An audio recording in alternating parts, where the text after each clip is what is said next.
আগামীকাল শক্তিশালী একাদশ নিয়ে ভারতের বিপক্ষে মাঠে নামছে বাংলাদেশ। একাদশ থেকে বাদ পড়তে যাচ্ছেন শরীফুল। এদিকে নিজেদের সেরা একাদশ নিয়ে বাংলাদেশের বিপক্ষে মাঠে নামছে ভারতও। তবে শক্তিশালী ভারতের বিপক্ষে আত্মবিশ্বাস নিয়ে মাঠে নামছে লিটনরা। আগামীকাল ভারতের বিপক্ষে বাংলাদেশের সম্ভাব্য একাদশ নিয়ে বিস্তারিত থাকছে প্রতিবেদনে। আগামীকাল 24 তারিখ রাত 8:30টায় মুখোমুখি হচ্ছে ভারত বাংলাদেশ। মুখে অনেকেই বলে ভারত পাকিস্তান রাইভালরি হয়, তবে সাম্প্রতিক সময়ে ভারত পাকিস্তানের চেয়েও বেশি উত্তেজনা হয় বাংলাদেশ ভারত ম্যাচে। এশিয়া কাপের মঞ্চে আগামীকাল সেই লড়াইয়ে শক্তিশালী একাদশ নিয়ে মাঠে নামছে টাইগাররা। ওপেনিং এ আগামীকালও তানজিদ তামিম ও সাইফ হাসান। আগের দুই ম্যাচে 50 হাঁকিয়েছেন এই দুই ওপেনার ভারতের বিপক্ষে, তাই দুজনের শুরুর পার্টনারশিপ গুরুত্বপূর্ণ।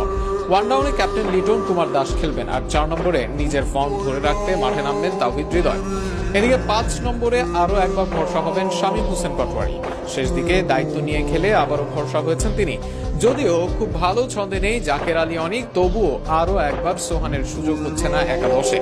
এদিকে দলের ভাইস ক্যাপ্টেন শেখ মাহেদী আবারও থাকছেন একাদশে, আর left arm spinner Nasum Ahmed থাকবেন কিনা তা নিয়ে আছে সংশয়। তবে রিশাদ হোসেন সুযোগ না পেলে নাসুমের ওপর ভরসা রাখবে দল। তবে পেস ডিপার্টমেন্টে আসতে যাচ্ছে পরিবর্তন, তা অনেকটাই নিশ্চিত। সেখানে শরীফুল ইসলামের জায়গায় একাদশে সুযোগ পাবেন তানজিন সাকিব, আর বাকি দুই পেসার মুস্তাফিজুর রহমান ও তাসকিন আহমেদ। আগামী 24 তারিখ রাত 8:30টায় মাঠে নামবে দুই দল। এর আগের ম্যাচে জয় পেয়েছে টাইগাররা। সেই ম্যাচে শ্রীলঙ্কাকে হারিয়ে ফাইনালে যাবার দৌড়ে এগিয়ে আছে লিটনরা।